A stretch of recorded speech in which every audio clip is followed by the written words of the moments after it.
Tourism board को 23औं वार्षिक उत्सव कार्यक्रम में उपस्थित सांस्कृतिक पर्यटन तथा नागरिक उड्डयन मंत्रालय का सचिवज्यू, बोर्ड का उपाध्यक्ष लगायत संपूर्ण बोर्ड मेंबर साथीहरू,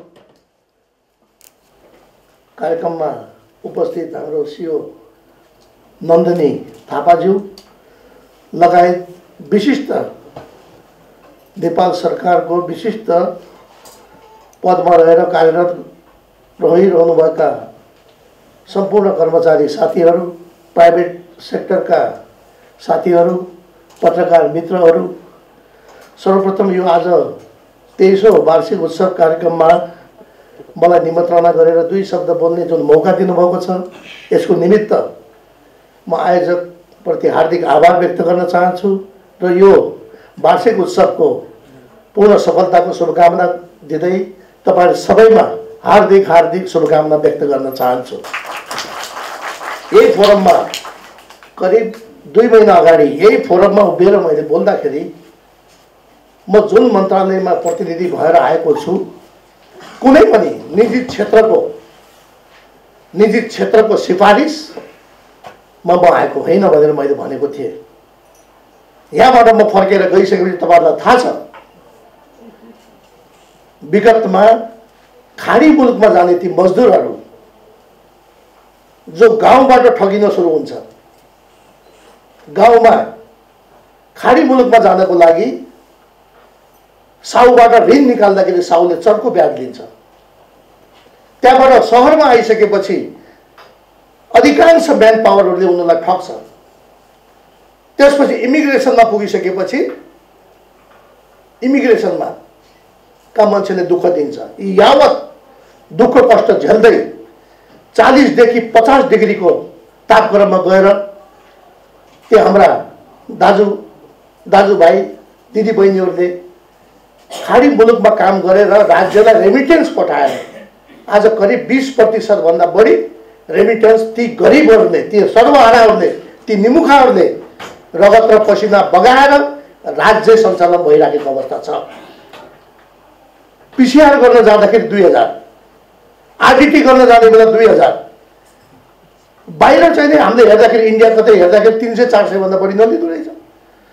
यही नेपालसम्म आइपुग्दा पनि कति लाग्छ भन्दा बढीमा 1000 रुपैयाँ। ल ठीक छ, उनीहरूले घर भाडा तिर्न पर्ला, अब ऊ तपाईको चाहिने त्यहाँ ल्याब टेक्निशियनको तलब दिनु पर्ला, बढीमा 1200। अनि मैले निर्देशन दिएँ 1200 भन्दा 1 रुपैयाँ बढी दिन पाइँदैन, चाहे त्यो आरडीटी मा होस् चाहे त्यो पीसीआर मा होस् भनेर मैले निर्देशन दिएँ। निर्देशन बमोजिम लागू गर्नुस् भनेर मैले त्यहाँ भने। यसो फर्केर हेर्दाखेरि त्यही भित्रका मान्छेहरू, क्यानकै मान्छेको मिलोवतमा त्यो धन्दा हुँदो रहेछ। हेर्नुहोस्, इमिडिएटली मैले को हो त्यो अहिलेसम्म 1200 नगर्ने भन्दाखेरि त्यही भित्रको रहेछ, इमिडिएटली आउट भने मैले निकालिदिएँ। त्यसपछि अहिले 1200 रुपैयाँ लागू भएको छ। बिचाराहरू खाडी मुलुकमा जान्छ, कुनै सम्मान छैन एयरपोर्टमा, कम्तीमा उनीहरूलाई बस्ने व्यवस्था त हुनु पर्यो भनेर मैले इमिडिएटली रातो कार्पेट बिछाएर ती श्रमजीवीहरूको लागि भिआइपी कक्ष निर्माण गर भने मैले निर्देशन दिएँ। अहिले 30-35 जनाको भिआइपी कक्ष पनि त्यहाँ निर्माण भएको छ। अब हामी छिटै 250 देखि 300 भिआइपी कक्ष हामी निर्माण गर्दैछौँ। तिनीहरू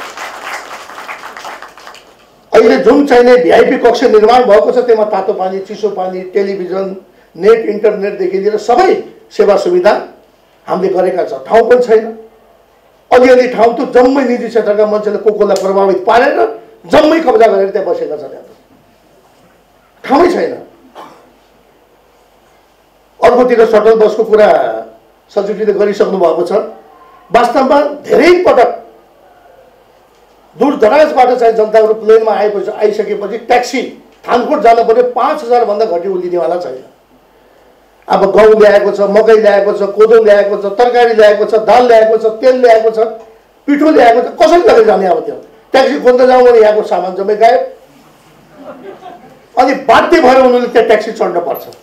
त्यो फेरि पुरा तपाईँको चाहिँ त्यो मिलोबतमा सिन्डिकेट छ। त्यहाँ धेरै पटक मैले भने सुनवाई भएन। इमिडिएटली मैले सटल बस सुरुवात गर्ने अनि हाम्रो क्यानको डिजीले भन्नुभयो अब प्राइभेट सेक्टरलाई टेन्डर गरेर दिउँ हजुर भने। टेन्डर गऱ्यो भने सटल बस चल्नेवाला छैन। हाम्रोमा जे जस्तो अवस्था छ त्यसलाई मर्मत गरेर हुन्छ कि डेन्टिङ पेन्टिङ गरेर हुन्छ, गर्नुहोस्, मलाई 15 दिनभित्र यो सुरु हुनुपर्छ भने उहाँहरूले तयार गर्नुभयो।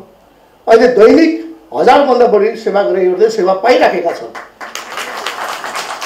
अब त्यो मैले गर्दाखेरि ट्याक्सीवाला त मैले त रिसाएँ नि। अब यहाँ साँडे उड्दा ल्याएर चाहिँ राजनीति नियुक्ति दिन्छ। अनि त्यो साँडे कस्तो हुन्छ भन्दाखेरि गरेर आउँछ हेर्नुहोस्, त्यो भर्खरै म पद बहाली गरेको गरेर आउँछ हेर्नुहोस्। अब त्यो बिचरा चाहिँ प्राडाहरू आउनुभएको छ, बुढापाकाहरू आउनुभएको छ, बधाई दिन आउनुभएको छ। एकछिन तपाईँ बस्नु त सियो छ। अनि यहाँ उफ्रिँदै आएर यहाँ साँडे यहाँ आएर मन्त्रीले त मलाई टेडिन, यसो त मेरो क्लाइमेक्स मिल्दैन। क्लाइमेक्स मिल्नको लागि महाराज मैले जाँड खाने हुनु पर्यो। म रक्सी खाँदैन। यहाँबाट लन्डनको प्रोग्राममा गएँ, म जान्न भने मैले म जाँदै जाँदैन भन्दा पनि जबरजस्ती जाउँ हजुर जाउँ हजुर जाउँ हजुर भने। त्यहाँ त हजुरले राख्नुपर्छ, आफ्नो देशको बारेमा कुरा राख्नुपर्छ भनेर जबरजस्ती नजाने मान्छेलाई जबरजस्ती लगेर गयो। तेस्रो पटक म लन्डन गएको थिएँ। त्यहाँ गइसकेपछि मैले कम्तीमा आफ्नो देशको लागि, कोभिडबाट थला परेको हाम्रो देश, यति सम्भावनाका बावजुद पनि हस्पिटलिटीमा लाग्नुभएका साथीहरू, तान हान नाटादेखि लिएर विभिन्न सेक्टरमा, हवाई क्षेत्रमा लागेका साथीहरू जम्मै थला भएको छ। कम्तीमा पनि मैले मेरो देशको लागि, हाम्रो सेफ जोनमा छ हाम्रो देश नेपाल, तपाईँ सबैले आउनुहोस् भनेर एकचोटि आह्वान गरौँ। त्यो फोरममा मलाई बोल्ने इच्छा थियो, तर त्यो साँडेले केही पनि छैन बोल्ने सोल्ने कार्यक्रम मन्त्रीज्यू भन्यो। कि गौतमजी पछाडि हुनुहुन्छ, लक्ष्मण गौतम, उहाँ पनि सँगै हुनुहुन्थ्यो, उहाँले राम्रो सहयोग गरिदिनुभयो। त्यहाँ जान्छु, सबै देशका 16-17 देशका मन्त्रीहरू राउन्ड टेबलमा बसेर आफ्नो देशको विषयमा, टुरिज्म प्रमोसनको विषयमा उहाँहरूले कुरा राख्छ। म चाहिँ आउट अफ रिङ छु हेर्नुहोस्। एउटा देशको मन्त्री यहाँबाट लन्डन गए, लगेर वहाँ राखिदियो, दूतावासमा राखिदियो। त्यो बेला ठ्याक्कै सम्माननीय प्रधानमन्त्रीज्यू पनि COP26 को प्रोग्राममा जानुभएको थियो। दूतावासमा भएका चाहिने कार्यवाहक राजदूतदेखि सबै उहाँहरू पनि उतरे, न गाडी छ न केही छ। खानको लागि पनि आफै गएर होटल खोजेर त्यहाँ खानुपर्ने आफ्नै पकेटबाट। अब यहाँ चर्चा छ टिकटको। म एउटा देशको मन्त्री, तपाईँ सबैको आशीर्वादबाट म यो ठाउँमा पुगेको मान्छे। डोटेली जनताले 2% पनि जनसङ्ख्या छैन जनजातिको डोटीमा। त्यहाँका सम्पूर्ण न्यायप्रेमी जनसमुदायले मलाई जनमत दिएर भोट दिएर 2 पटकमा डोटीबाट निर्वाचित भएर आएको व्यक्ति र मेरो पार्टीका आदरणीय नेता पूर्व प्रधानमन्त्री माधव कुमार नेपालले मलाई विश्वास गरेर यो जिम्मेवारी दिनुभएको छ। अब को मान्छे लन्डनमा जाँदाखेरि टिकट कति लाग्छ कि टिकट म हेर्दै बसौँ त। अब त्यहाँ त्यो त व्यवस्थापनले गर्ने कुरा हो। अनि त्यसपछि गएर तपाईँको सारा कुरा भइसकेपछि अन्तिममा त्यो फोरममा मैले बोल्न पाएन। मलाई एकदमै इरिटेट भयो म आफैप्रति, किन आएँ म यहाँ भन्ने भयो मलाई। अब यस्तो छैन साँडेलाई सिओ हामीले बनायो भने संस्था चल्छ।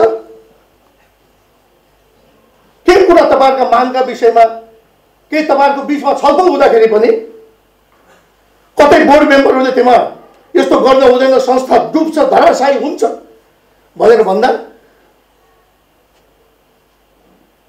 ल तपाईँ आज धेरै रिसाउनु जाउँ यिनीहरू रक्सी खानु भनेर त्यस्तो खालको त्यस्तो साँडेलाई ल्याएर सिओ बनाएर संस्था चल्छ। म त एकदमै दुःखको साथ भन्न चाहन्छु। लन्डनमा हुँदाखेरि अघि म्यामले कुरा गर्नुभयो, वन्डरलस्टको प्रोग्राममा हामी जाँदाखेरि 6 बजे प्रोग्राम भन्यो, 7:30 बजे सुरु भयो। 1.5 घन्टा म त्यहाँ उभिएछु। 1.5 घन्टा म त्यहाँ उभिएँ। चिसो छ, सबैले त्यहाँ जाने ऊ के गरे त्यहाँ स्याम्पेन होइन लक्ष्मणजी, स्याम्पेन सबले खाइराखेको छ। अब म त नखाने मान्छे, म त साइडमा उभिराखेको छु। हाम्रो त्यो साँडेले पनि भट्टाबाट लगाइराखेको छ, आफ्नै आँखाले देखिराखेको छु। मलाई पनि अझै खा भन्छ हेर्नुहोस्। उसले पहिलाको मन्त्री जस्तो ठाने होला प्रेम आलेलाई। त्यसपछि अर्को दिन एकजना हाम्रो लन्डनमा पुरानो एनआरएनको व्यवसाय हुनुहुन्थ्यो। 35 वर्षदेखि उहाँ त्यो होटल व्यवसायमा आबद्ध हुनुहुन्थ्यो। अनि उहाँले होइन डिनरको लागि बोलाउनु भयो मेरो सम्मानमा। हामी सबै गयौँ, लक्ष्मणजी हामी सबै गयौँ। त्यहाँ गइसकेपछि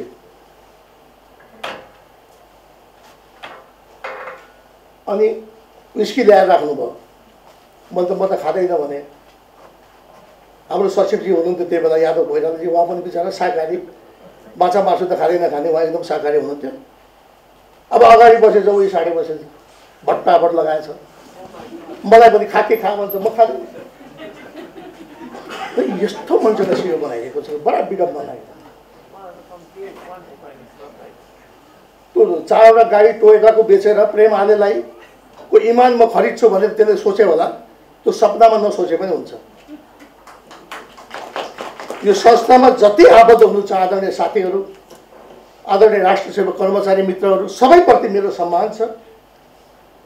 तपाईहरुलाई परेका पीरमार्गको विषयमा सचिवजीले धेरै कुरा राखिसक्नु भएको छ। किन यो इमान बेचेर